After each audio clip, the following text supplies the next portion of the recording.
তবে সত্যিকারের সফলতা যদি আসে তাহলে সেটা আমরা বলবো একজন লেখকের জীবনাদর্শন থেকে, অর্থাৎ লেখক জীবনকে কিভাবে বোধ করেন, তিনি তার নিজের যে অভিজ্ঞতা বা নিজের যে জীবন আদর্শ, সেই জীবন আদর্শ তিনি তার পছন্দের চরিত্রের মাঝে এমনভাবে প্রকাশ করাতে পারেন যাতে করে সবার মনে হয় যে এটি আসলে বাস্তব, এটি তার ঘটনা।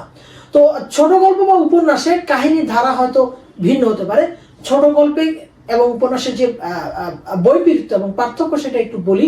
সেটা হচ্ছে এরকম যে ছোট গল্পে আকস্মিকভাবে কাহিনীটা শুরু এবং শেষ হয়ে যেতে পারে, অন্যদিকে উপন্যাসে একটা শুরু এবং সমাপ্তি থাকে এবং এটা পূর্ব পরিকল্পিত থাকে, এবং উপন্যাসের লেখকের পূর্ব প্রস্তুতির প্রতিফলনের প্রয়োজন হয়। তাই উপন্যাস নির্মাণে লেখক কল্পনা চিন্তার একটু বেশি সাহায্য নেন।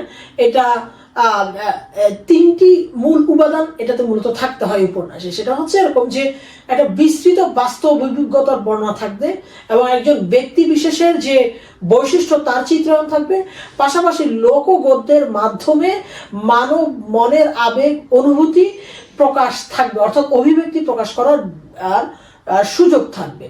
এখন যদি আপনি একটি বিস্তৃত বাস্তব প্রকাশ করতে চান একজন ঔপন্যাসিক হিসেবে,